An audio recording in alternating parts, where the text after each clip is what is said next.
Good morning बच्चों। आज हम एएमएफटी का ही अब फर्स्ट यूनिट का ही नेक्स्ट टॉपिक पढ़ेंगे। ठीक है, अभी तक आपने एडिशंस के बारे में, पहले वेक्टर के बारे में पढ़ा, स्केलर क्वांटिटी पढ़ा, एडिशंस पढ़ा, सब्ट्रैक्शन पढ़ा। नेक्स्ट है अब हम पढ़ेंगे उसका मल्टीप्लिकेशन। तो चलिए आगे देखते हैं। ठीक है, तो मल्टीप्लिकेशन ऑफ वेक्टर्स कितने टाइप का होता है? There are two types of vector multiplication.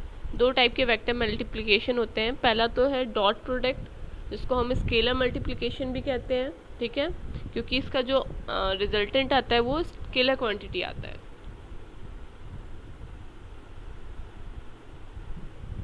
और दूसरा है क्रॉस प्रोडक्ट। क्रॉस प्रोडक्ट को वेक्टर मल्टीप्लिकेशन कहते हैं, क्योंकि इसका जो हमारा रिजल्टेंट आता है वो हमारा कैसा होता है? वेक्टर क्वांटिटी होता है।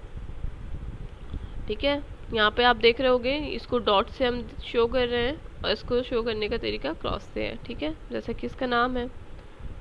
तीसरा टाइप का मल्टीप्लिकेशन होता है स्केलर ट्रिपल प्रोडक्ट, है ना। मल्टीप्लिकेशन ऑफ थ्री वेक्टर्स, तीन वेक्टर्स का अगर हमें मल्टीप्लिकेशन करना है तो उसके लिए भी दो टाइप के मल्टीप्लिकेशन होते हैं। पहला तो है स्केलर ट्रिपल प्रोडक्ट और दूसरा है वेक्टर ट्रिपल प्रोडक्ट।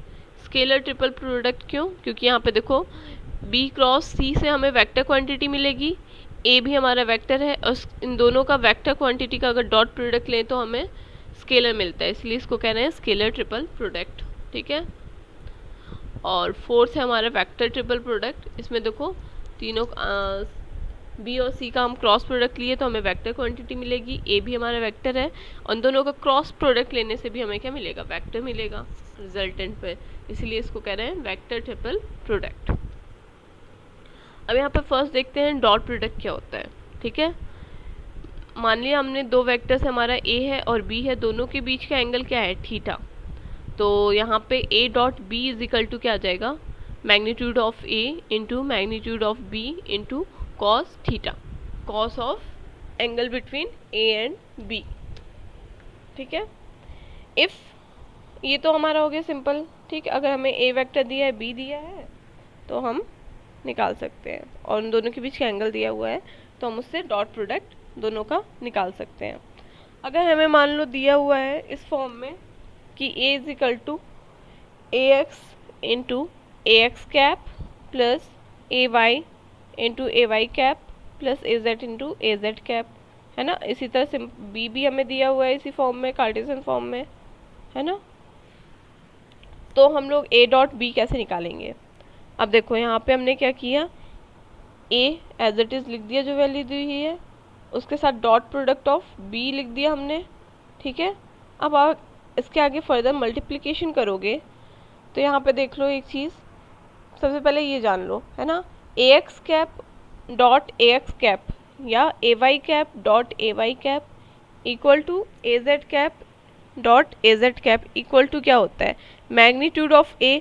आपको ये पता है a cap y, a Y cap और ए जेड कैप क्या है? यहाँ पे यूनिट वेक्टर है, यानी कि इन दोनों का मैग्नीट्यूड क्या होगा?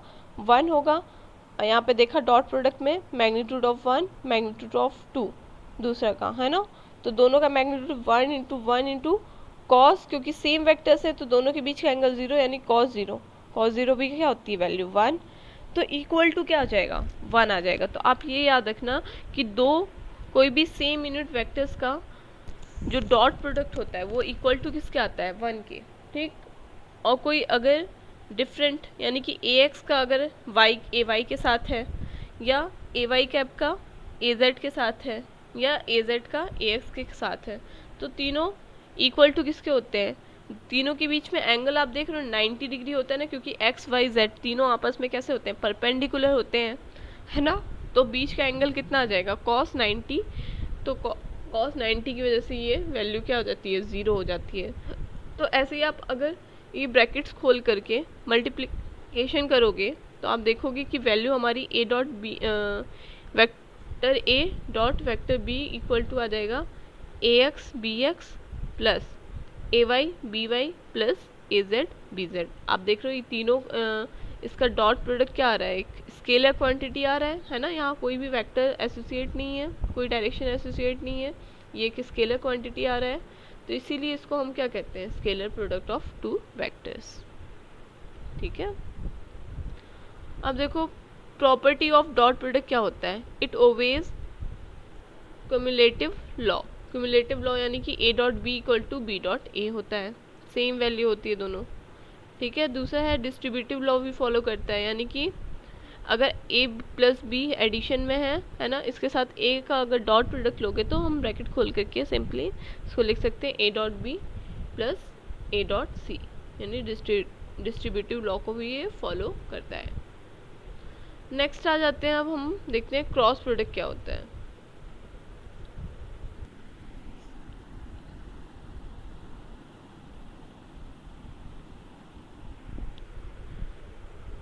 देखो क्रॉस प्रोडक्ट में अगर मान लो हमने मान लिया दो वेक्टर्स है हमारे ए और बी, ठीक, तो a cross B is equal to हो जाता है vector magnitude of a vector into magnitude of b vector into sine of angle between them, यानी कि ए और बी के बीच में अगर एंगल थीटा है तो sine theta into A N cap. A N cap यहाँ पे अब देखो क्या है, अभी तक तो ये देखा आपने जो डॉट प्रोडक्ट था उसमें भी बस यहाँ पे कोसाइन एंगल होता है, यहाँ पे साइन एंगल होता है क्रॉस प्रोडक्ट में, लेकिन यहाँ पे ए एन कैप भी आ रहा है। ए एन कैप क्या दे रहा है, ए और ए क्रॉस बी की डायरेक्शन दे रहा है, ठीक है। इसीलिए हम इसको वेक्टर प्रोडक्ट भी कहते हैं, है ना, क्योंकि यहाँ पे डायरेक्शन भी एसोसिएट है साथ में। और ए एन कैप क्या है यहाँ पे, unit vector normal to the plane determined by A and b. A और बी से जो भी हमारा एक प्लेन आएगा, है ना, उसके परपेंडिकुलर जो यूनिट वेक्टर आएगा वो हमारा क्या होता है, ए एन कैप होता है, ठीक है। आप ए एन कैप की वैल्यू राइट हैंड लॉ से भी निकाल सकते हो, है ना, तो आपको पता चल जाएगा ए एन कैप क्या होगा। थीटा आपको पता है angle between a vector and b vector. If a हमारा इस फॉर्म में दिया हुआ है कि ए एक्स कैप प्लस ए वाई कैप प्लस ए जेड कैप प्लस बी हमारा भी हमारा इसी फॉर्म में दिया है, b x cap plus b y a Y cap. आप ये याद रखना एक्स डायरेक्शन में देखो यूनिट वेक्टर तो चेंज नहीं होगा, है ना, बस मैग्नीट्यूड चेंज हो रहा है जो एसोसिएट है हमारा एक्स डायरेक्शन में ए के साथ और एक्स डायरेक्शन में बी के साथ, इसी तरह वाई डायरेक्शन में ए के साथ वाई डायरेक्शन में बी के साथ, ठीक। तो यहाँ पे बी वाई आ रहा है a Y cap plus b z a Z cap. तो दोनों का क्रॉस प्रोडक्ट कैसे निकालोगे, उसको करने के लिए यहाँ पे देखो ये हम मैग्नीट्यूड निकालना है किसका, a x cap a Y cap a Z cap, और यहाँ पे हम मैग्नीट्यूड ले लिया a x magnitude of A y magnitude of a z, इसी तरह b x b y b z. अब आप निकालोगे तीनों का क्रॉस ये करके, तो ये हमारा क्या देगा, ये देगा हमारा वेक्टर क्वांटिटी होगा कि यहाँ पे देखो ए एक्स कैप भी है ए वाई कैप भी है ए जेड कैप भी, मैग्नीट्यूड के साथ साथ हमारा क्या है, डायरेक्शन भी है, इसीलिए हम इसको क्या कहते हैं, वेक्टर प्रोडक्ट भी कहते हैं, ठीक है। Thus the cross product of two vector is a vector quantity, आपको दिख रहा है ना। अगर हम इसी वेक्टर क्वांटिटी का अगर कह दें ए क्रॉस बी का मैग्नीट्यूड निकालना, तो मैग्नीट्यूड क्या आ जाएगा हमारा, magnitude of A into magnitude of B into sine theta, ये हमारा क्या है, मैग्नीट्यूड है। और यहाँ पे ए एन कैप क्या है, डायरेक्शन है इस क्रॉस प्रोडक्ट का। Direction of A cross B is perpendicular to the plane formed by A and B. ये आप देख ही रहे हो, ए एन कैप भी क्या होता है, वही चीज़ दे रहा है ना। यूनिट वेक्टर वैसे भी जहाँ हम कह रहे हैं कि यूनिट वेक्टर मतलब डायरेक्शन की बात कर रहे हैं, ठीक है, ये चीज़ दिमाग में रख लेना कि unit vector equal to direction, दोनों एक ही चीज़ है। अब देखो प्रॉपर्टीज़ ऑफ क्रॉस प्रोडक्ट क्या होती हैं। पहला तो हमारा ये है कि ये क्यूमुलेटिव लॉ को फॉलो नहीं करता है, यानी a cross b is not equal to b cross a, बल्कि यहाँ पे क्या होता है, एंटी क्यूमुलेटिव लॉ को फॉलो करता है, जो कि होता है a cross b equal to minus of b cross a, ठीक है। दूसरा है कि distributive law of addition follow करता है ये विद रिस्पेक्ट टू है ना, तो यानी कि ए क्रॉस बी प्लस सी है तो हम उसको डिस्ट्रीब्यूट कर सकते हैं, यानी a cross B plus A cross सी की तरह, इस तरह से हम लिख सकते हैं।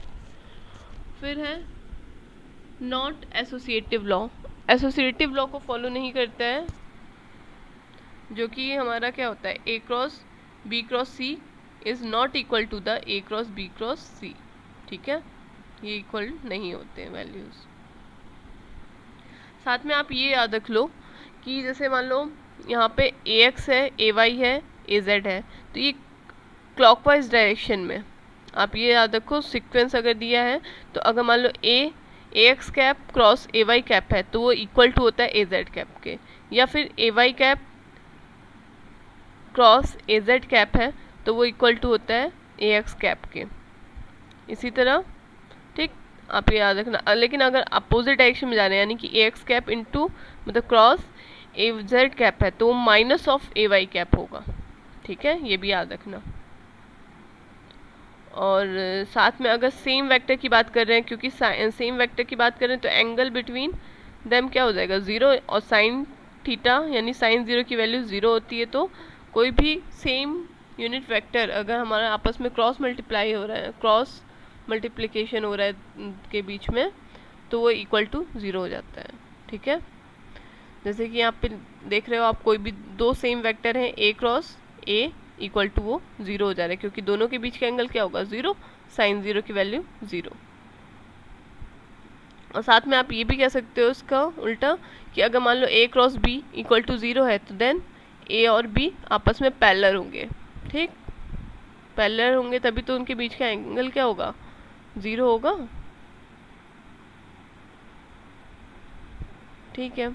आगे हम नेक्स्ट लेक्चर में देखते हैं, ठीक है। इसके आगे अभी तक जो भी आपने पढ़ा उसको अच्छे से रिवाइज कर लो, और इस पर क्वेश्चंस हो सके तो क्वेश्चंस लगाओ, कोई भी डाउट आए तो आप पूछ लेना, ठीक है।